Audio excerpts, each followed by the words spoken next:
नाजरीन, special TV से special Eid show लेकर मैं हूं आपका मेज़बान मुस्तफ़ा कमाल पाशा। हमारा आज का प्रोग्राम सिर्फ मानवी लिहाज से स्पेशल नहीं है, बल्कि हकीकी एतबार से भी स्पेशल है, खसूसी है, मुनफरद है, क्योंकि हमने आज जिन मेहमानान ग्रामी को दावत दी है अपने प्रोग्राम में आपसे बातचीत करने के लिए, अपने ख़यालात आपके साथ शेयर करने के लिए, वो भी खसूसी हैं, स्पेशल हैं। तो आइए मैं आपको अपने मेहमानों से तारुफ़ करवाता हूँ। हमारे आज के स्पेशल मेहमान जो अपने प्रोफेशन में, अपने पेशे में, अपने शोबे में भी स्पेशल हैं। एक कौमी रोज़नामे के मुदीर हैं, एडिटर हैं, तजिया निगार हैं, ब्रॉडकास्टर हैं और माशाल्लाह पढ़े लिखे एडिटर हैं। इनका शुमार अच्छे तजिया निगारों में होता है। जनाब अमजद इकबाल साहब हमारे आज के ख़ुसूसी मेहमान हैं। बहुत शुक्रिया। हमारे साथ एक इंतहाई खूबसूरत, प्यारी, होनहार बेटी शरीके गुफ्तगू होंगी। वो भी ख़ुसूसी मेहमान के तौर पर हमारे प्रोग्राम में आई हैं। ये हम आपको प्रोग्राम के दौरान बताएंगे कि इस बेटी की, इस बच्ची की, इस होनहार बच्ची की क्या स्पेशलिटी है।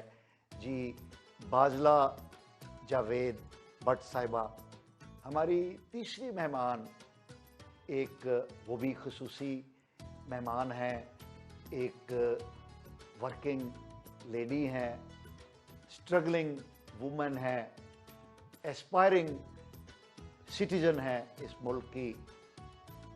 ये सारी बातें जो मैंने उनके साथ एट्रीब्यूट की हैं, ये इंशाल्लाह प्रोग्राम में इसकी परतें हम खोलेंगे। हमारी ख़ुसूसी मेहमान मोहतरमा मरियम मुसद्दिक साहिबा, शुक्रिया सर, वेलकम। तो आइए हम अपने मेहमानों से, ख़ुसूसी मेहमानों से ख़ुसूसी गुफ्तगू शुरू करते हैं। अमजद इकबाल साहब, आपका ताल्लुक़ उस शोबे से है जिसको कहा जाता है कि ये मज़लूमों की आवाज़ बनता है।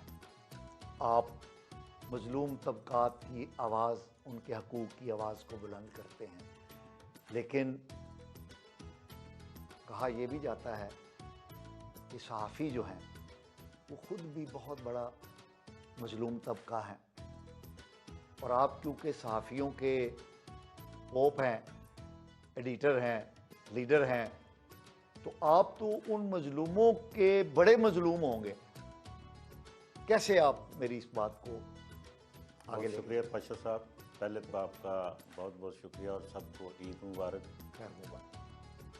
देखिए, जो बात आप कर रहे हैं कि जी कि जर्नलिज्म में लोग, चाहे वो किसी भी सहाफ़त के शोबे में है, चाहे वो इलेक्ट्रॉनिक मीडिया हो, प्रिंट हो, ब्रॉडकास्ट हो, किसी भी शोबे में हो, और फिर उसमें आगे बहुत सारे शोबे हैं जिनको आप उसमें न्यूज़ का शोबा, रिपोर्टिंग का, कैमरामैन हैं, हमारे एनालिस्ट हैं, सारे जितने भी हैं, ये बहुत सारे आप उनको शोबा जाते हैं इसके जो सारे सिलसिला, उन सबको आप उस लड़ी में आप रो के आप देखते हैं तो उसमें आपको हर तरह के लोग मिलते हैं। उसमें कुछ ऐसे हैं जिनको आप मजलूम नहीं कह सकते। अच्छा, यस, मैं ये कहता हूँ कि आप वो, बल्कि प्रिविलेज इसमें भी आप ये कह सकते हैं कि एक सहाफ़ियों में भी एलीट क्लास है। वो आपकी इस डेफिनेशन पर पूरी नहीं उतरती। नहीं, लेकिन वो तो बड़े थोड़े होंगे ना। चलें, जितने भी हों, मैं एक हो, लेकिन हैं जो। ओके, ठीक है। और हैं काफ़ी, वैसे इस पर भी हम बात कर सकते हैं, वो काफ़ी सारे हैं। लेकिन हम मज़लूमियत पे आज बात कर रहे हैं। ये बात आपकी ठीक है कि इस हवाले से अगर आप ये कहते हैं कि जी कि फाइनेंशियली आप मज़लूमियत की बात करते हैं, अगर आप बात कर रहे हैं कि उनकी जो टाइमिंग के हवाले से बात कर रहे हैं, उनकी वर्किंग के हवाले से बात कर रहे हैं, तो ये और तरह की मज़लूमियत होगी। अगर आप वैसे उनके सोसाइटी के साथ आप ये देखिए कि एक ऐसी जॉब है ये, काम है कि उससे आप बाकी लोगों से कट जाते हैं। और उसमें भी कुछ ऐसे शोबे हमारे हैं जिनका ये काम ही सिर्फ ये है कि आप लोगों के साथ इंटरेक्शन रखें, मिलें और अपना राब्ते बढ़ाएं। वो भी इसमें 2-3 तरह के लोग होते हैं। देखिए, पहली बात तो ये है कि जी, अगर मैं सबसे पहले तो अपनी वर्किंग के हवाले से उनकी आप ये कहें कि जी कि मजलूमी होती है, वाकई वो मजलूमियत इस तरह से है कि अगर आप अखबार में काम कर रहे हैं, मेरा ज़्यादा अर्सा अखबार में गुजरा, टीवी में भी किया मैंने, रेडियो पे भी कर रहा हूँ, आपको पता ही है। तो जो अखबार के लोग होते हैं उसमें ज़्यादा तादाद लोगों की ऐसी होती है जिनकी वर्किंग टाइम ऐसा होता है कि जो अपने घर वालों को भी टाइम नहीं दे पाते। मतलब ये एक बहुत बड़ी एक नाइंसाफ़ी कहना चाहिए क्योंकि उनके ये उल्टा साथ। क्लॉक चलता है ना, मीडिया जी, के जी, लोगों बिल्कुल। का क्लॉक उलट होता है। बिल्कुल ऐसा वो ही है। रातों को जागते हैं और दिन को सोते हैं। ऐसे ही है, ऐसे ही है, बिल्कुल ऐसे ही है। और वो यहाँ तक कि अपने बच्चों को नहीं प्रॉपर टाइम दे पाते, अपनी फैमिली को नहीं टाइम दे पाते, छुट्टी का मसला हो उसके लिए मसाइल होते हैं बहुत सारे। और स्पेशली जो जो आपकी जिम्मेदारियाँ बढ़ती जाती हैं तो फिर ये मसाइल और बढ़ते जाते हैं। तो ये बात आपकी ठीक है, इस हवाले से वो वाकई मज़लूम है। और ये इसका इजहार भी हम करते हैं। लेकिन एक जब आप इस प्रोफेशन में आ गए हैं तो फिर आपको ये सारी चीज़ें बर्दाश्त करना पड़ती हैं और कर रहे हैं, और खुशदिली के साथ कर रहे हैं। इस मजलूमियत को भी हमने खुशदिली के साथ कबूल किया हुआ है। और लेकिन दूसरी तरफ देखते हैं, देखिए जितना सोसाइटी में आपके हर शुबे में जिस जहाँ पे मर्जी चले जाएं, आप चाहे किसी गवर्नमेंट सेक्टर में चले जाएं, कहीं प्राइवेट सेक्टर में जाएं, आपको एक ऑनर मिलती है, आपको रिस्पेक्ट मिलती है, इज़्ज़त मिलती है। तो ये एक उस मजलूमियत का आप रिवार्ड कह सकते हैं इसको, ये मिलता है। और ये एक उसका दूसरा पहलू है। रिकग्निशन की सूरत जी, में, बिल्कुल। सोसाइटी में पजीराई की सूरत में। बाजला, आप एक नौजवान ग्रेजुएट खातून है, घरेलू खातून है, खातून तो नहीं कहना चाहिए, आप तो माशाल्लाह एक नौजवान लड़की हैं। आप कैसे ईद गुजारती हैं? आपकी मेमोरीज़ क्या हैं ईद के हवाले से? क्योंकि मुझे पता है कि आपने अपने वालिद को नहीं देखा, वो आपकी पैदाइश के बाद अल्लाह को प्यारे हो गए थे, और फिर आप अभी छोटी ही थी तो आपकी वालदा भी चल बसी। तो आप इस हवाले से एक हमारे लिए एक खुसूसी मेहमान की हैसियत रखती हैं। तो हमारे नाज़रीन को आप बताइए कि आपकी ईद कैसे गुजरती है, कैसे आप गुजारती हैं? सबसे पहले तो एक्साइटमेंट होती है ना, जैसे ईद की, वो आपकी होती है आपके पेरेंट्स के साथ, और वो मेरी लाइफ में अब नहीं है।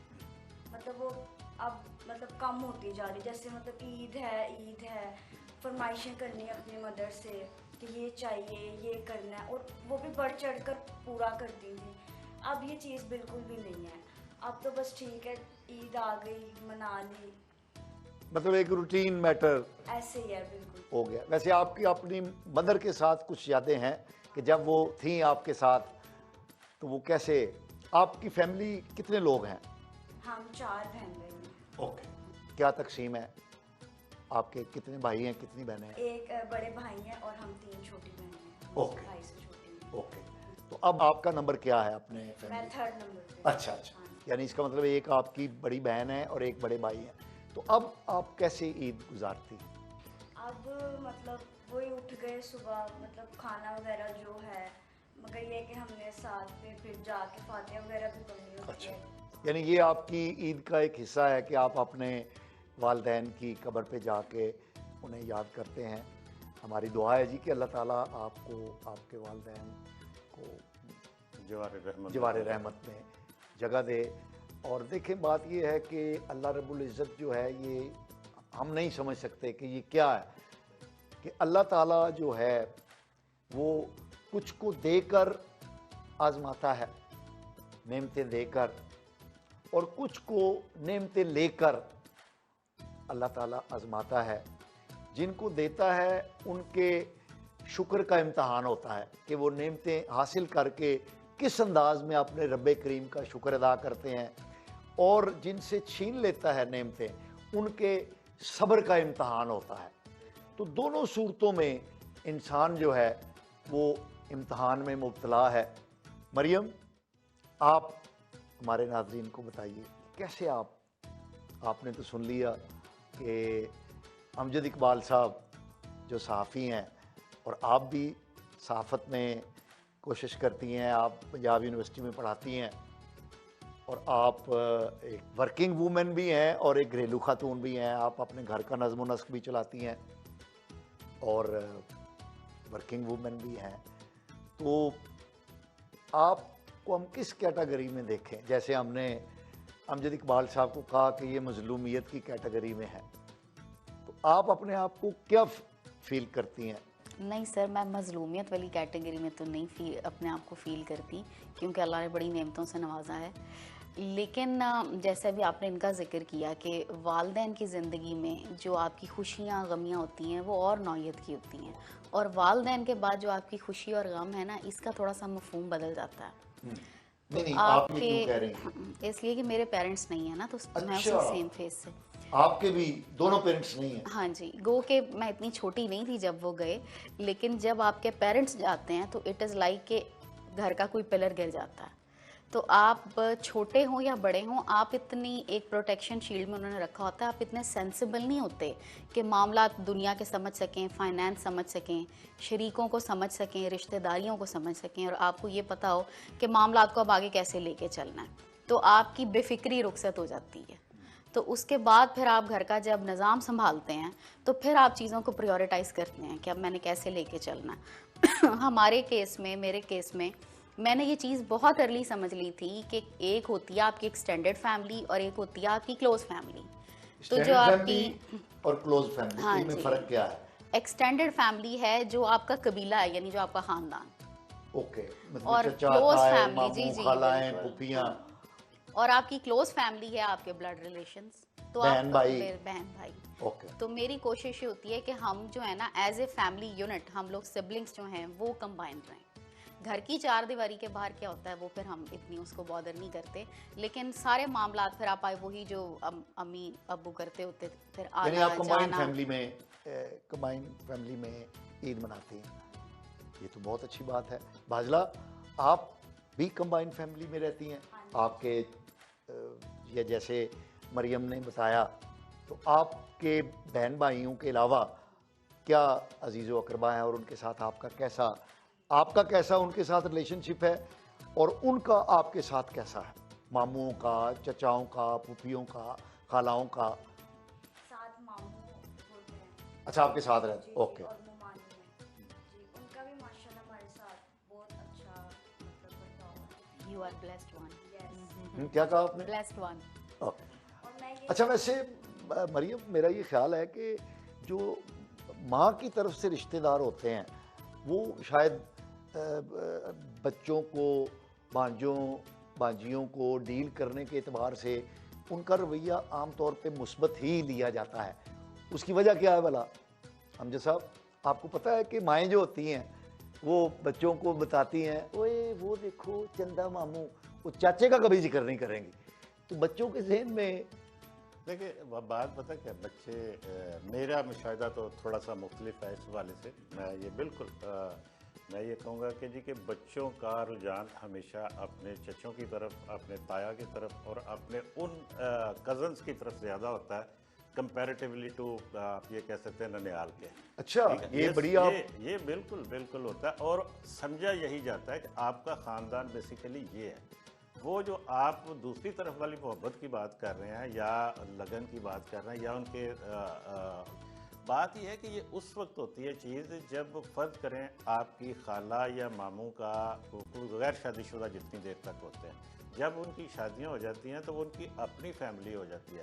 खाला है आपकी तो वो उसकी और तरह चलिए, वो आपको नहीं कर सकती। अच्छा, नहीं, लेकिन इसके लेकिन मुकाबले में आप ये देखिए, आपका जो ख़ानदान है, आपके चचा का ख़ानदान है, आपके ताया का ख़ानदान है, इवन के अब बाकी जितने भी वो ददयाल के रिश्तेदार नाज़रीन, कहते हैं, ये तो टाई पड़ गई। मरियम साहिबा कह रही थी कि शरीका जो होता है, अमजद इकबाल साहब ने जो एक कॉन्सेप्ट था मेरा कि आम तौर पे ननिहाल के करीब होते हैं बच्चे ज़्यादा, अमजद इकबाल साहब ने तो बिल्कुल वो गड़बड़ कर दिया मामला। तो हम यहीं से अपनी बातचीत का दोबारा आगाज़ करेंगे। हम एक शॉर्ट ब्रेक पर जा रहे हैं, हमारे साथ रहिएगा, हम वापस आएंगे।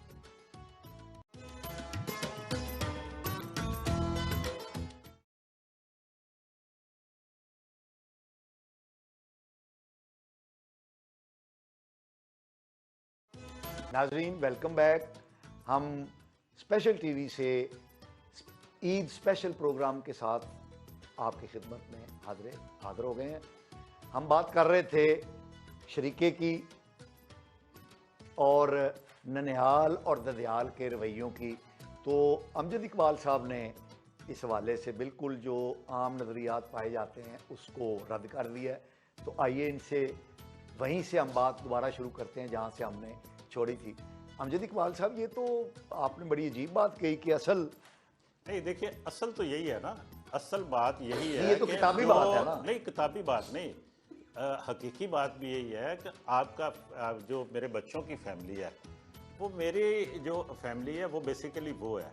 नहीं, वो तो शरीका है ना। नहीं, शरीका आप किसको कहते हैं? देखिए शरीका क्या होता है। शरीका ये होता ये है कि जिन्होंने आपकी जो विरासत है, जो आपके बड़ों की जो आ रही है, उसमें हिस्सेदार बनना है ना। क्यों जी मरियम? ये सर, बात ये है, बेसिकली वालिदैन की जिंदगी तक वो रिश्ते होते हैं। नहीं, वालिदैन की जिंदगी के बाद एक मिनट जरा प्लीज, मैं आप जी, बात पूरी कर दूं। जी, जी। वो देखिए मसला ये है, जो बात आप कर रहे हैं ना शरीके वाली बात, ये शरीका उस वक्त बनता है, ये जो जिनको आप कहते हैं मुखालफतें, दुश्मनियां, जब जाके आपकी विरासत तकसीम होनी होती है, ठीक है, उस वक्त जाके वहाँ पे मुफादात का टकराव आता है, वहाँ पे एक दूसरे की दुश्मनी बन जाती है। वही जो बड़े करीबी कजन्स होते हैं, बड़े प्यारे आपस में होते हैं, ये हमेशा ये होता है। आप ये किसी का भी आप जहाँ पे तो फिर ये बात ठीक हो गई ना कि ननियाली जो है उनका तो नहीं, ननियाल का ननियाल में तो विरासत तकसीम नहीं होती। ननियाल तो आपके करीब ही नहीं आते ना, बहुत ज्यादा होते वो उस वक्त तक। नहीं, ये हम अपने मामू में ही रहे, वो इस वजह से कि यहाँ आप से यहाँ तक देखिए, वो ही लेकर आए। वो इस वजह से रहे हैं कि आपके मामू आपके साथ रहे होंगे ना, तो इस वजह से वो आप उनके करीब हैं ज्यादा, इस वजह से आप ये कह रही हैं। अदरवाइज ये बात आपकी ठीक है कि चूंकि बच्चों को माओ ने आमतौर पे बताना होता है कि जी कि आपका वो जैसे चंदा मामू वाली आप बात कर रहे हैं कि चंदा मामू है, और फिर दूसरा ये भी बताना होता है कि जी कि एक चीज़ और मैं आपको बताऊं, ये माओ के ऊपर अगर आप गौर कीजिएगा, अपनी मिसेस के हवाले से आप गौर कर लीजिएगा और किसी जगह देख लीजिएगा, वो अपने बच्चों को ना, जो अपने ननियाल की, उनके बच्चों के ननियाल की या अपने मायके की कभी नेगेटिव बात नहीं बताएंगे। हाँ, वही ठीक। लेकिन आपके चचों की, वो जो फुफ्फो की या दूसरे जो ददयाली रिश्तेदार है, उनकी छोटी छोटी बात भी जरूर उनको बताएं। मैं यही तो कह रहा हूँ अमजद साहब, और यही मरियम का मतलब ये नहीं है कि जी कि वो मैं थोड़ा सा इस पॉइंट को मजीद, मैं आपका पॉइंट थोड़ा मजीद क्लियर कर दूं। देखिए सेंसिटिविटी का जो और वल्नरेबिलिटी का जो लेवल है, लड़ाई होने का ज्यादा चांस जो है वो ददयाली फैमिली में जी। दो के वो आपकी फैमिली है, मैं जरा कंप्लीट कर लूं तो उस सेंसिटिविटी की ज़रूरी नहीं है। जैसे अभी सर ने जिक्र किया कि जब टकराव आता है मुफाद का, जायदाद डिवाइड होने लगती है, वो बहन भाइयों में भी होती है, झगड़े का वहाँ भी चांस है। लेकिन मेरा मुशाहिदा ये है कि सबसे पहले आपके साथ अड़ियाँ वो लगाते हैं जिनके ऊपर आपके वालिदैन ने सबसे ज़्यादा एहसान किए होते हैं। तो ये वल्नरेबिलिटी का और ये जो लेवल, क्लोजनेस अपनी जगह, अगर इतने ही खुशबाश और खुदाशनास हमारा मुआशरे का तो नक्शा ही बदला होता है, इतने मसाइल ही ना होते। अच्छा, बात आप बताएं कि आपको ईदी ज्यादा किधर से मिलती है? हमारे मामू, मतलब वो दीदी मामू की तरफ से मिलती है। क्योंकि साथ रहते हैं। अगर चचा साथ रहते, अगर ताया साथ रहते, या ये उनके साथ रहती तो उधर से मिलती। अच्छा, ये बात, ये देखे ना, ये आपको वो रियलिटी को समझे ना। देखे सर मुझे तो कहीं से नहीं मिलती। हालांकि नहीं, उसमें आपने शुरू में एक बात बताई है, उसकी वजह ये, जब आप अपने सर्कल को अपने बहन भाइयों तक महदूद कर लेंगे ना, तो फिर उसमें आके ये थोड़ी सी फासले या किसी से भी नहीं, हो मैंने सकता है। सर्कल नहीं महदूद करने की, मैंने तरजीहात तय करने की बात की है। हाँ, कि हाँ। आप तरजीह बनाते हैं अपनी फर्स्ट फैमिली को, हाँ। और सेकंड प्रायोरिटी बनाते हैं अपनी एक्सटेंडेड फैमिली को। तो क्या महंगाई बड़ी हो गई है सर, नहीं, इसकी वजह महंगाई है की बात नहीं है। देखिए मैं आपको अपनी जाती बात बताता हूँ। नहीं अमजद साहब, तो साफी तो आप कैजुअली मिलते होंगे ना अपने जीजो करबा को, इसलिए आपका तजर्बा या मुशाहिदा शायद इतना नहीं है।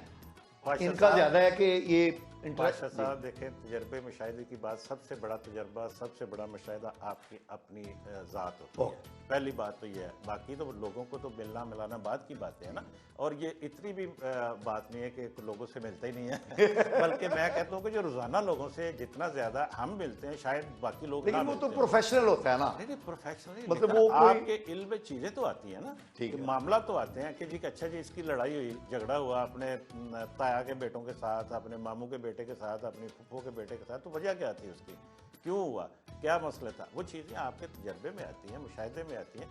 मैं आपको ये बताने लगा, देखिए हम 4 भाई हैं, ठीक है, हम 4 भाई इस तरह से कि जी कि हमें पता ही नहीं होता था, या हमारी जो घर में ख़वातीन है उनको ये किसका बच्चा है, ये किसका बच्चा है, ये किसका बच्चा है, ठीक है। वो एक कभी वो मेरे बच्चे अपनी माँ के से ज़्यादा अपनी ताई के पास ज़्यादा खुश रहते हैं, आज भी वो खुश रहते हैं वहाँ पे। अभी भी मैं यहाँ पे चूँकि हूँ, वो गुजरांवाला रहते हैं, और ये जब ज़रा सा उनको इशारा मिले कि जी कि वहाँ पे जाना है हमने, तो वो मुझे एक एनर्जी नज़र आती है, एक जोश नज़र आता है उनमें अंदर बच्चों में।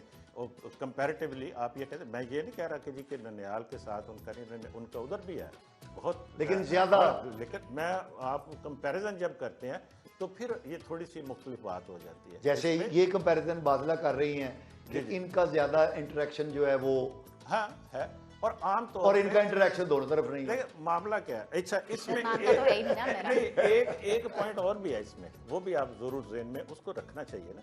एक चीज़ हर वक्त आपके पास होती है ना, तो उसकी अहमियत उतनी ज़्यादा नहीं होती, ठीक है। जो ज़रा दूर होती है, जो कभी कभार जिन्होंने मिलना होता है, वहाँ पे चहेतापन भी ज़्यादा होता है, फिर वहाँ पे वो प्यार भी ज़्यादा करते हैं, वो सारा कुछ। तो ददयाल में तो आप रहते हैं ना, घर में रहते हैं, वहाँ पे लड़ाई झगड़ा, बच्चों ने एक दूसरे के साथ खींचातानी, वो लड़ाई, वो ये भी होना, वो मैं उस पर वो शरीके वाली बात भी, शरीका बड़े बाद की लेवल की बात होती है कि जो वो लफ्ज़ इस्तेमाल किया जाता है ना, उसको आप बाद में रखें। लेकिन जो बचपन बच्चों का होता है, या ग्रोथ होती है बच्चों की, या एक लेवल तक, वहाँ पे चूँकि वो उनके साथ रहते हैं, तो उनके साथ ज़रा उतनी उस तरह की, जहाँ पे प्यार भी बहुत ज़्यादा होता है, वहाँ पे उस तरह की फीलिंग्स शायद कम होती हैं कि जो आपको कभी कभार जिससे मिलने हैं, ये एक नेचुरल हाल में तो कभी कभार जाना है ना, तो बादला वो सारा इकट्ठा किया हुआ उनका। लेकिन वो बादला के ज़रा थोड़ा सा मुख्तलिफ केस है जी। आप वो हमसे शेयर करें अपनी यादें, अच्छी यादें ईद की, चाहे वो मामुओं से हों, चचाओं से हों, या जिससे भी हों, वो हमसे शेयर कीजिए आप। हमें ईद पे ज़्यादा मतलब ये होता है कि मामू ने आना है, ईदी मिलनी है, ईदी मिलनी, और एक मतलब एक मिलने का भी होता है, क्योंकि हम उनमें वो हमारे साथ रहते हैं। तो मतलब हमारा बहुत प्यार है हमारे मामू के साथ, और मतलब हम एक दफ़ा करेंगे ना, तो वो हमसे 10 दफ़ा करते हैं आगे से। तो आप क्या समझती हैं कि अगर आपकी अम्मी अब्बू माशाल्लाह आपके साथ जिंदा होते, साथ होते, तो क्या आपके मामुओं का ये जो आपसे प्यार है इतना ही होता, कम होता, या ज़्यादा होता? पहले भी जब हयात थे, अम्मी जब हयात थी तब भी बहुत ज़्यादा था। अब ये कि उससे मैं कहती हूँ दुगना हो गया। अब हमें मतलब बहुत ज़्यादा, बहुत हमें हाथों में उठाया जाता है, हम चारों बहनों। आपके मुझे ये एक चीज़ बताएं, आपके चचा या ताया कितने हैं, फुफ्फो कितनी है? मेरे 2 चचा हैं और हाँ। एक फूफो हैं। अच्छा, वो चचा छोटे हैं? अच्छा, आपके घर में जब आपकी अम्मी और अब्बू थे, तो डोमिनेट कौन करता था, मतलब किसकी ज़्यादा चलती थी घर में? और से वालिद साहब की थी। तो वो उन्होंने उस तरफ आपको क्यों नहीं किया, चच्चों के साथ? नहीं, वो तो क्योंकि इनके अब्बू तो बता रही थी कि ये अभी पैदा ही हुई थी तो फौत हो गए थे। अच्छा, ये तो फिर इस वजह से तो इनका जितना भी अरसा पेरेंट्स के वाले से है, वो वालदा के साथ ही गुजरा है, और ये 6ठी क्लास में थी जब इनकी वालदा भी फौत हो। तो मेरे ख्याल में इस वजह से इनका ज़्यादा उधर। जी मरियम, आप हमसे शेयर करें कोई अपनी अच्छी मेमोरी ईद और ईदी के हवाले से। सर वालदा मेरी जब हयात थी तो वो बनाती होती थी मीठा सुबह उठ के ना। आपकी वालदा, आपने कितना अरसा, कितनी बड़ी थी आप जब आपकी वालदा? मैं मास्टर्स में थी। अच्छा, आपने पूरा हाँ मतलब जी, हाँ जी। उनकी तो वो खाने का बहुत एहतमाम करती थी और उनकी आदत थी कि अगर घर में कोई मेहमान आया तो जो कुछ घर में है वो उन्होंने निकाल के रख नहीं, दिया। माशाल्लाह आपकी सेहत से भी लगता है। आप अच्छा। कश्मीरी तो नहीं है? नहीं, मैं कश्मीरी हूँ। हाँ, बट देखा ना। अच्छा अच्छा, वाजला तो उनके नाम का हिस्सा है ना, बट तो आप भी कश्मीरी हैं, तो लग रहा है कि आप माशाल्लाह खाती पीती। हाँ जी। तो जो उनकी हॉस्पिटैलिटी थी ना, उसकी वजह से घर में मेहमानदारी। हमारी मेहमानदारी ज़्यादा थी। बाकी अभी जो सर ने बात की है कि जॉइंट फैमिली सिस्टम में हम रहते हैं और वो ताया चचा और ये सिस्टम, ऐसे निज़ाम में अगर आपके घर में प्रॉब्लम कोई नहीं हुई तो 99.9% में यहाँ बड़े मसले होते हैं जॉइंट फैमिली सिस्टम में, वो अंडर दी कवर है। कभी आप उनको डिस्कस करके देखें तो एंड इसका जो वो एक मुहावरा है ना, सांझे की हड्डी चौराहे में फूटती है, एंड इसका लड़ाई होता है। नहीं, सांझे के हांडी की बात, मैं फिर ये बात आपको देखिए, आप अपने बच्चों के अंदर feelings, प्यार मोहब्बत वाली इसको generate आप करने के इस तरह से लिए। कर लेना। देखिए मामला क्या होता है, वो सांझे की हांडी क्यों भी चौराहे में फूटती है, जब आपका इख्तलाफ होता है तकसीम पे, ठीक है ना, यही वजह होती है ना कि कभी आप नहीं अब्दुल साहब, नहीं, नहीं वजह नहीं कहीं नहीं, है, देखिए वजह वो तो है। किसी की वफात पे होगा ना। नहीं, ये तो नहीं, रूटीन नहीं, की बात नहीं, बता नहीं, रहे हैं। नहीं, देखिए तकसीम किस तरह की होती है, ज़रूरी नहीं है कि आपकी ज़मीन की तकसीम हो, ज़रूरी नहीं है आपकी प्रॉपर्टीज़ की तकसीम हो। तकसीम ये भी होती है जब आप जॉइंट फैमिली सिस्टम में रह रहे हैं तो वहाँ पे एक्सपेंसेस की तकसीम भी हो सकती है। वहाँ सर, पे दिलों की आपके जो तकसीम हो जाती है वहाँ पे छोटी छोटी बातों से। होती लेकिन है। मर्द हजरात जो हैं वो घरों से चले जाते हैं। मैंने खुद, मेरा मुशाहिदा है, बाद में खवातीन लड़ती हैं और वही नफरत आगे बच्चों में ट्रांसफर कर देती हैं।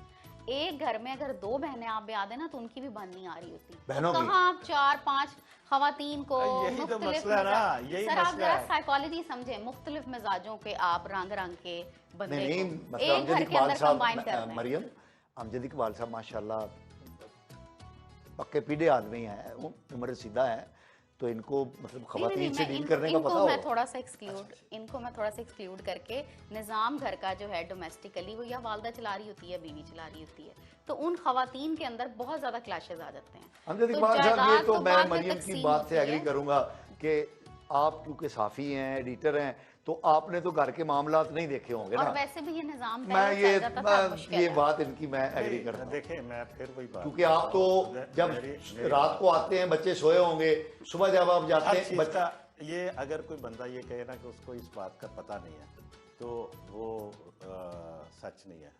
उसको पता होता है, उसकी बीवी उसको सब कुछ बताती है, चुगलियां लगा के। हर हर चुगलियां हर लगा। हर बंदे की आपकी भी बताती होंगी। अगर आप कहेंगे जी मेरी नहीं बताती तो आप सच्ची बात नहीं कर रहे होंगे या वो बहुत दरवेश होंगे। ठीक है ना, कि लेकिन वो तकरीबन आप ये कह लें कि करीब करीब बताती हैं। ठीक है। पूरा ना चलो सच बताती हैं, लेकिन करीब करीब बताती है, पता होता है। उसमें देखिए मैनेज करना होता है आपने। सबसे पहली बात तो ये कि आप उन छोटी छोटी बातों का जिनका आप मरियम जिक्र कर रही हैं, उन चीज़ों को, उन बातों को इशू बना के आप लड़ाई वाला माहौल पैदा करते हैं, या उन चीज़ों को जिस तरह से आप उसको कह सकते हैं कि जी कि हम जनाब कारपेट के नीचे हम छुपा देते हैं, वो छुपी रहती हैं, ये होता है वो होता है, ये छुपानी चाहिए। नाजरीन, हमारी गुफ्तगू जारी रहेगी। हम एक शॉर्ट ब्रेक पर जा रहे हैं, हमारे साथ रहिएगा। हम दोबारा आपसे गुफ्तगू के लिए हाजिर होंगे।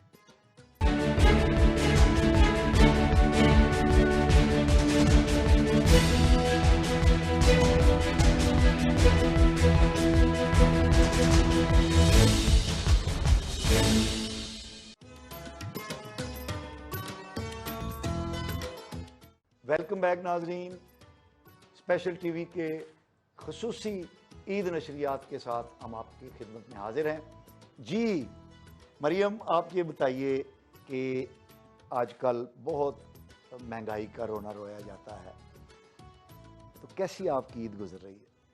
महंगाई के लिहाज से महंगाई के अलावा, यानी महंगाई का जिक्र नहीं करना आपने, अच्छा बताएं कि नहीं भाई। सर, मैं महंगाई का भी जिक्र करती हूँ। मैं कोई प्रोग्राम देखती हूँ जिसमें, मैं थोड़े दिन पहले एक प्रोग्राम देख रही थी, तो उसका टाइटल था Pakistan has lost its feet, Pakistan as a handicap beggar, यानी कि एक लंगड़ा भिखारी है।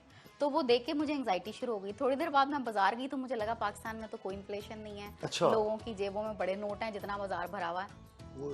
तो ये अभी तक मेरे जैसा पढ़ा लिखा बंदा कंफ्यूज हो जाता है कि अब हम पाकिस्तान को किस कैटेगरी के अंदर खड़ा करें। यानी कि हुकूमत गरीब है, अवाम आपकी इतनी अमीर है, या अवाम गरीब है, इसको कंजम्पशन नहीं आती और हुकूमत जो है आपकी बहुत अमीर है। तो एक ये फैक्टर हो गया। बाकी परचेजिंग पावर तो वाकई लोगों की कम हुई है। आप ईद कैसे गुजार रही हैं? ईद सर ईद स्टार्ट हो जाती है ख़वातीन की जोड़े की सिलेक्शन से। अच्छा, आखिरी 10 दिनों में बस बाजार के चक्कर होते हैं, सिलेक्शन होती है, मैचिंग होती है कि अब ये करना है, अब ये करना है, अब ये करना है। और हैरत की बात ये, इतनी तैयारी के बाद एंड तक काम खत्म नहीं होते, एंड तक चीज़ें पूरी नहीं होती, कोई ना कोई रह जाता ना है। कुछ रह जाता। लेकिन आपने माशाल्लाह ईद का जोड़ा अच्छा पहना हुआ है। थैंक अच्छा यू। लगा। ये भी एट ए टाइम सिल के आया। अच्छा बादला, आप कैसे ईद गुजार रही हैं? वही मतलब कपड़े सेलेक्ट करने, एक तो उसमें ही बहुत टाइम लगता है, उसके बाद मैचिंग, ये मैच नहीं हुआ, वो मैच नहीं हुआ, फिर क्या तो आपकी मैचिंग भी अच्छी लग रही है मुझे, और ये लग रहा है कि आपने माशाल्लाह बड़े एहतमाम से ये रेडीमेड लिया है या सिलवाया है? रेडीमेड है, बहुत आला है आपकी चॉइस, इसका मतलब बहुत अच्छी है माशाल्लाह। जी अमजद साहब, जनाब, आपकी कैसी? हमारी ईद होती है, अच्छा, क्योंकि उसकी रीज़न है ना, आपने शुरू में कहा था कि शायद हम बहुत मजलूम होते मजलूम हैं, हमें टाइम नहीं मिलता अपने बच्चों के लिए भी, और टाइमिंग इस तरह की होती है। तो ईद तो फिर हम पूरा अच्छे तरीके से सेलिब्रेट करते हैं ना, कि ये टाइम ऐसा होता है कि जब हम पूरा टाइम बच्चों के बच्चों साथ को देते गुजार हैं, सकते हैं। और फिर वो आप जिक्र कर रहे थे खालिदबाज डार का, हम बात जब कर हाँ, रहे वो थे बात मजलूमियत। मैं बात ये कर रहा था कि जब खालिद अब्बास डार भी, क्योंकि उनका भी इसी तरह का हमारी टाइमिंग के साथ मिलता जुलता, उनकी भी टाइमिंग ऐसे ही होती है। स्टेज पे काम सारी उम्र उन्होंने किया, तो नाइट ड्यूटी में ही सुबह गए, बच्चे सोए नाइट हुए हैं। बर्ड है साफी और जी। शोबिज के लोग जो ऐसे ही हैं है। नाइट तो बर्ड उनसे ही। किसी ने पूछा था, कहते हैं कि जी कि मैं आपके बच्चे कितने किस किस एज में चले गए, क्या कितने बड़े हो गए? तो कहते हैं यार मैंने अपने बच्चों को ऐसे बड़ा होता हुआ नहीं देखा, मैंने अपने बच्चों को ऐसे बड़ा हुआ देखा हुआ। उनका मतलब ये था कि जब मैं जाता था वो सोए होते थे, जब मैं सोया होता था वो चले जाते थे। मैंने लोग सोए हुए उन्हें देखा मैंने है। उन्हें इसी तरह से देखा है। तो ये हमारे साथ भी ऐसा ही रहा, चूँकि मेरी ज़्यादा जो कैरियर है उसमें मेरी ड्यूटी इसी तरह की रही कि कम टाइम मिला, लेकिन बहरहाल मैं कोशिश करता हूँ कि बच्चों के साथ टाइम गुजारूँ, और स्पेशली ईद के ऊपर तो बहुत कोशिश होती है कि उनके साथ सारा दिन जहाँ भी जाना है उनको साथ लेके खुद उनके साथ थोड़ा एंजॉय करना है। और ईद पे वैसे हर शख्स का दिल होता है कि आज मेरा फैमिली डे हो, आज मैं कुछ ईद की कोई स्पेशलिटी हो, लेकिन बहुत सी जॉब्स ऐसी हैं, जैसे रेस्टोरेंट में आप जाएं तो वेटर्स हैं, वो अफ्तारी का टाइम भी होता है तो वो पानी पी के फिर भी सर्व कर रहे होते हैं।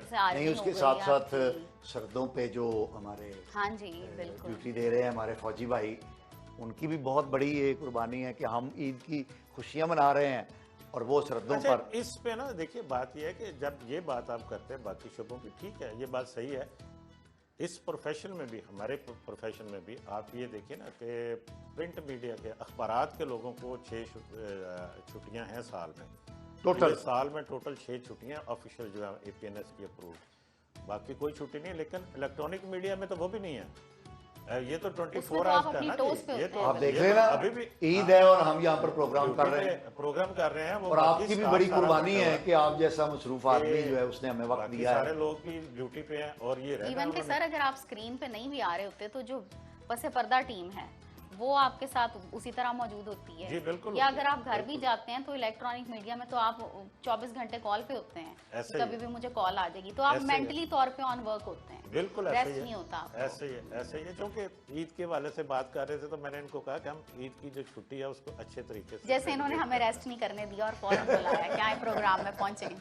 और देखिए जनाब, हमारे राना साहब जो हैं उनका हुक्म था कि ये ईद स्पेशल प्रोग्राम होना है, ईद पर ही होना है। अच्छा, आप एक बात बताएं, आप कैसे ईद मनाते हैं? चलें मैं आपसे सवाल कर, मेरा तो ये है कि मैंने तो अल्हम्दुलिल्लाह मैं ये समझता हूँ कि असल ईद जो है वो माँ बाप के साए के नीचे होती है। मैं आज खुद यानी आप भी तो माँ बाप है ना, मैं बताने लगा मेरा हूँ, मतलब है कि आप ये समझ लें कि आपका रोल चेंज हो गया। मैं बताने लगा हूँ कि मैं यानी माँ बाप के किरदार को भी देखा है खुद भी, और मैंने अब मेरे नवासियाँ भी हैं, तो ये मैं तीनों फेजेस से गुजरा हूँ। खुद माँ बाप के ज़ेरे साया ईद गुजारना, खुद माँ बाप के तौर पे ईद गुजारना, और अब नवासियों के साथ ईद गुजारना। तो मुझे जो सबसे खूबसूरत वक्त अब भी लगता है वो वही वक्त है जो मैंने अपने माँ बाप के साए में हर ईद- फेज पीरियड ऑफ लाइफ का अपना ठीक मजा है। और जो मेरा बतौर खुद माँ बाप दौर है, उसमें मेरी जो सबसे खूबसूरत याद है वो मेरी सास जो थी, वो ईद पर मेरी मुट्ठी में ईदी दिया करते थे। तो वो मुझे उनका जो ओकेजन है बुला के अपने साथ बिठा के वो पैसे देना, वो मुझे ऐसे लगता लग रहा है तुझे भी थल्ले ही लग गए हो। नहीं देखिए, आपको अपने देखे ना, आपकी आप वालदा भी देती होंगी।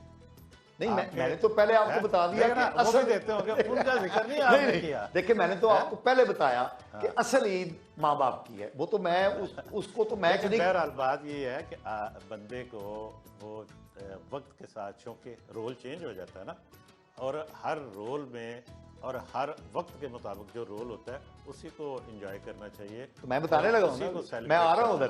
तो अब मेरी जो ईद होती है वो मेरे नवासियों के साथ होती है। मैं उनका इंतज़ार करता हूँ, उनके साथ मुझे फील होता है। जब मैं अपने नवासियों को देखता हूँ तो मुझे अपना बचपन याद आता है। जब मैं अपनी बेटियों को देखता हूँ तो मुझे अपनी जवानी याद आती है। तो ये एक साइकिल है लाइफ का। लेकिन मैं फिर कहूँगा, तमाम इंसानों की ज़िंदगी में सबसे खूबसूरत ईद और सबसे खूबसूरत वक्त जो है वो वही होता है जो उसने अपने माँ बाप की। सर, आपको भी ऐसे लगता है क्या चीज़ कि वालिदैन के साथ जो ईद गुजारी है वो बेस्ट है? देखिए, फिर वही बात आती है ना कि उसमें सिर्फ इतना सा होता है कि उस वक्त आपका रोल दूसरा होता है। उस वक्त इतनी वो ना कोई जिम्मेदारी होती है, ना कोई बेफिक्री होती है ना। जो कुछ मिला आपने, जाए मार्केट में जाएं, खाएं पिएं, मौज मेला करें और ख़त्म। लेकिन जब आप खुद वालिदैन बनते हैं, फ़र्ज़ करें इस वक्त मैं अपना रोल मैं समझता हूँ कि जी कि मैं बच्चों की ये ज़रूरतें पूरी करनी है, ये करनी है, वो करें। एक थोड़ी सी फिक्रमंदी, थोड़ा सा आपके जिम्मेदारी, बोझ होता है। बोझ भी लफ्ज़ इस्तेमाल कर लें, आप कह लें, लेकिन उसको जिम्मेदारी कहें तो ज़्यादा बेहतर है कि एक जिम्मेदारी होती है आपके ऊपर, आपने पूरी करनी है उसको। तो लेकिन मैं फिर ये बात करता हूँ, आप उस जिम्मेदारी को पूरा करते हुए आप उनके साथ बच्चों के साथ मिलकर सेलिब्रेट करें। बच्चे आपको उसी फिगर में देख रहे होते हैं कि हमारी दिन की वजह से अच्छी है। जी जी। तो मुझे लगता है लाइफ का हर जो डिफरेंट अल्लाह ताला ने फेस दिया है ना, उसका अपना अपना रंग है, अपना अपना रंग है, और उसको हर रंग को एंजॉय करना चाहिए। अच्छा, अमजद इकबाल साहब, आप बताएं, आप अब बात मैं बताता हूँ आपको। असल में जो जब बात आती है ना रंग की, तो कई लोगों को सिर्फ एक ही रंग पसंद होता है। बहुत सारे लोग वहीं फंसे रहते हैं। ठीक है, बाकी रंग भी अल्लाह ताला के हैं, ठीक है, कुदरत के हैं, उनको भी अच्छा अमजद साहब, आप बताएं, आप अपनी ज़ौजा मोहतरमा को शॉपिंग कराते हैं? बिल्कुल करवाता हूँ। वो आज भी वो खुद शॉपिंग करने नहीं जाती। यानी बहुत मेरी कोशिश होती है कि जाएं, आप जाके करके बच्चों के साथ जाएं। मैं तो कहता हूँ कि जी, लेकिन वो कहते कि नहीं, आपने लेके जाना है, और मैं साथ जाता हूँ। और साथ साथ मुझे जहाँ जाके मैं साथ ऑब्जर्वर के तौर पर खड़ा रहता हूँ, मशवरा भी दे देता हूँ कि ये अच्छा है, ये ले लें। तो ये मैं तो अब भी कहता हूँ। अच्छा, वैसे मेल्स में इतना पेशेंस नहीं होता कि वो खवातीन को इतनी कंपनी ये बड़ा, वैसे बात आपकी ठीक है। ये बहुत पेशेंस की बात होती है कि जब शॉपिंग कर रही हो खवातीन, तो आप सिर्फ आपने देखना भी है, और फिर एक वो बात ठीक है कि बड़ा टाइम लगता है और आप बंदा तंग आता है बाज़ का ना कि यार क्या। लेकिन अच्छा, वैसे एक बात बताऊँ, मेरा तजुर्बा बिल्कुल डिफरेंट है। मैं अपनी बीवी के साथ शॉपिंग के लिए जब जाता हूँ तो वो बर्मला इस बात का इजहार करती है कि मैं जो सिलेक्ट करके उसे चीज़ देता हूँ वो हमेशा जो मैंने सिलेक्ट की होती है वो आला होती है।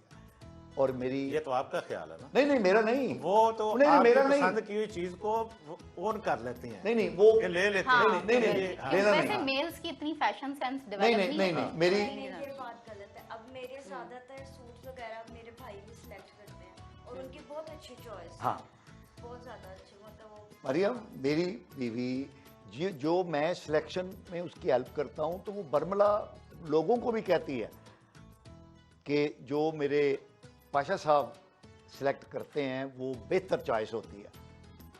ये नहीं कि वो ले लेती है। देखिए, बात ये है कि बात आपकी ठीक है, हो सकता है वो आपकी पसंद को अहमियत देती है। हाँ, ये भी हो सकता है देना, ये भी तो एक बात है ना, ये उनका ज़र्फ है। अच्छा, यानी आप कह रहे हैं कि मेरा कोई कमाल नहीं है, यार ऐसे ना करें। आप लगता है ख्वातीन से दब गए हैं। मामला ये है कि ये मुशावरत होनी चाहिए। ठीक। मैं ये समझता हूँ कि ये मुशावरत होनी चाहिए ना। हाँ ठीक है, अगर आपकी चीज़, आपने कोई चीज़ पसंद की है, वो वाकई अच्छी है, उनको भी अच्छी लगती है, तो ले लें। अच्छा, वैसे एक बात है कि मेरी बेटियां भी प्रेफर करती हैं कि वो मेरे साथ जाएं और मैं उनको कंसल्टेशन दूं, तो वो उसको बड़ी, यानी बाप के तौर पर नहीं। मजाज का फ़र्क भी होता है थोड़ा सा। आपके मजाज में ये है कि आप कहते हैं जो मैं कह रहा हूँ वो ठीक है। अच्छा, ये आपने भी नोटिस किया। यस, ये है पाशा साहब के मजाज में ये बात, तो ये इस वजह से वो कहते हैं कि ठीक है जो आप ले दें। अब्बा जो कह रहे हैं ठीक है, मान वो जाओ। कहते हैं चले चले डैडी खुश हो जाएं। मरियम, आप सर, सिलेक्शन मैं में तो कौन, शॉपिंग- आप शॉपिंग में खुद ही सिलेक्ट करती हैं? हाँ जी, मैं खुद ही करती हूँ, बल्कि मेरे बहन भाई मेरे से मशवरे करते हैं, ये ले अच्छा। लें, ये ले लें, ये ले लें, क्योंकि मुझे आदत है शॉपिंग एक तो अकेले करने की। अच्छा। पहले अम्मी के साथ जाती थी, फिर मैं खुद जाती हूँ, तो मुझे पता है कौन सी चीज़, मुझे कोई काम नहीं होगा ना घर में, तो मैं वैसे ही चली जाऊंगी शॉपिंग करने, मैंने कुछ भी नहीं लेना तो अच्छा। मुझे पता है ये बैग कहाँ से अच्छा मिलेगा, ये कहाँ से अच्छा मिलेगा, इसको हॉबी कह लें आप। अच्छा, इसका रेट क्या होगा, ये चीज़ कहाँ से अच्छी मिलेगी। आप मुझसे एक बटन का, एक मोती का पूछ लें, तो मुझे पता होता है ये कहाँ से मिलेगा जाके अच्छा। इसका मतलब है आपकी मार्केट सेंस भी। वैसे आप यूनिवर्सिटी में मार्केटिंग भी पढ़ाती हैं? जी, मार्केटिंग भी पढ़ाई है। IBA डिपार्टमेंट में। आप कैसे शॉपिंग करती तो हैं? उसमें सर मैं बच्चों को जगह बताती होती थी अच्छा, कि वो लाहौर सेंटर की बेसमेंट में एक शॉप है, वहाँ से आपको दुनिया जहान की वाइट लेस मिल जाएंगी, वहाँ से ये मिलेगा, वहाँ से ये मिलेगा। अच्छा, आप खुद भी सीने परोने का करती हैं काम? नहीं, मुझे डिज़ाइनिंग का थोड़ा बहुत शौक है। अच्छा, ओके जी। बाजला, आप बताइए, आप ये जो चीज़ें खरीदती हैं, ईद की शॉपिंग अकेली करती हैं या? नहीं, मैं साथ मेरे भाई जाते हैं। अच्छा। तो मैंने खुद नहीं कुछ सिलेक्ट करना, उन पे सब कुछ होता है, क्योंकि वो जो मेरे लिए सिलेक्ट करते हैं ना, वो बहुत अच्छा होता है। नहीं, वो इसलिए अच्छा होता है कि भाई ने सेलेक्ट किया है या वाकई ही अच्छा होता नहीं है? नहीं, वो वाकई अच्छा होता है। नहीं, जैसे कि आपने अच्छा, ये ड्रेस वैसे वो वाकई अच्छा होता होगा। मैं इस पे कोई दूसरी राय नहीं है, लेकिन बंदे को खुद अपनी भी तो बनानी चाहिए ना। कुछ कभी आप आपको खुद अकेले भी कोशिश- कोई चीज़ लेनी कोशिश पड़ किया जाए। करें वो कि मेरे लिए बहुत मुश्किल होगा जब मुझे अकेले जाना पड़ेगा, क्योंकि हमें उसी की आदत है, वही हमारी हर चीज़ अच्छा। करते हैं। नहीं, तो ये सिलेक्शन जो आपने पहनी हुई है, ये इसका मतलब है आपके भाई साहब की सिलेक्शन अच्छी है माशाल्लाह। ये जोड़ा अच्छा लग रहा है आपको, क्यों जी उमजी साहब? जी जी, बात है। तो नाजरीन, वैसे बच्चियां, बेटियां जो भी पहन लें वो अच्छा ही लगता है। हाँ, ये तो आपने ये पंच लाइन कह दी है कि होता ये है कि जो खूबसूरती है ना, वो बुनियादी तौर पे कहीं बाहर नहीं होती, बल्कि देखने वाले की आंख में होती है। मैं आपको एक वाक़या सुना देता हूँ कि एक बादशाह ने अपनी नौकरानी को, एक मलका जो है वो अपनी बच्चे के लिए खाना रोज़ दे के भेजती थी कि उसको मदरसे में खाना ले आओ। तो एक दिन वो मलका ने कहा कि ये खाना जो है आज तुमने उस बच्चे को देना है जो सबसे खूबसूरत हो। तो वो दिन गुजर गया, वो वापस आई तो उसने पूछा मलका ने अपनी नौकरानी से कि तुमने किसको आज खाना दिया? उसने कहा जी मैंने अपने बच्चे को दिया। उसने कहा मैंने तो तुम्हें कहा था जो सबसे खूबसूरत हो। तो उसने कहा जी मुझे सबसे खूबसूरत वही लगा है। तो असल में खूबसूरती देखने वाले की आंख में होती है। मेरा आपसे ताल्लुक़ है, मैं क्योंकि अमजद इकबाल साहब को एक दोस्त के तौर पे पसंद करता हूँ, तो आपने धोती भी पहनी होगी ना, तो मुझे लगेगा कि यार वाह वाह अमजद इकबाल साहब। मतलब नहीं सर, आपको इसमें भी टेस्ट होते हैं। जैसे ही आप इस सेंस को डेवलप करते चले जाते हैं, तो आपकी खूबसूरती की डेफिनेशन भी रिफाइन होती चली जाती है।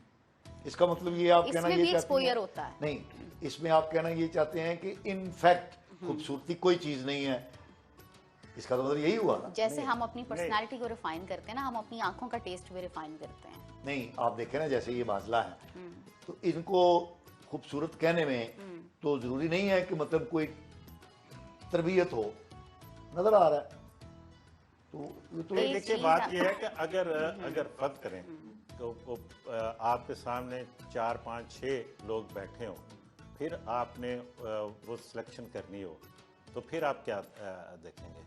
फिर आप क्या रेंज में हाँ, फिर आपका क्राइटेरिया ये क्या चीजें होगा? होती है कि ये चीजें ये तो मैटर करती है ना ये चीजें।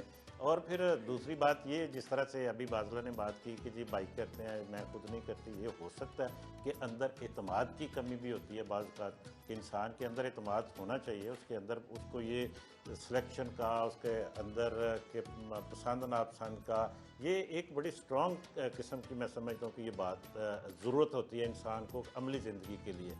और ये ज़रूरी है, ये बहुत ज़रूरी है कि ये आनी चाहिए इंसान। ये आपने बड़ी दुरुस्त आप बात की। मुशावरत कर लें, डिपेंडेंसी का लेवल रिड्यूस जी बिल्कुल बिल्कुल। वैसे ये है कि ये आपने अच्छी बात कही है, लेकिन इसी बात का एक दूसरा पहलू भी है कि ये मोहब्बत की एक्सट्रीम डिग्री है कि आप अपनी पसंद को किसी दूसरे के सामने सरेंडर कर दें, चाहे वो भाई हो सकता है, वो वालदैन हो सकते हैं, वो आपका शौहर हो सकता है। नाजरीन, आपने ईद स्पेशल के प्रोग्राम में हमारे मेहमानों की गुफ्तगू सुनी। मैं इंतहाई मशकूर हूँ अपनी प्यारी बेटी बाजला जावेद भट्ट का, अपनी इंतहाई मोहतरम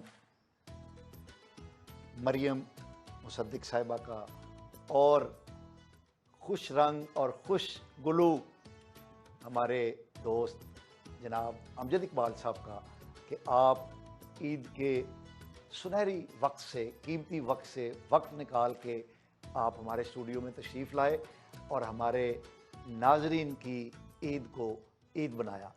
नाजरीन, स्टे ब्लेस्ड, ईद मुबारक, अल्लाह हाफ़िज़।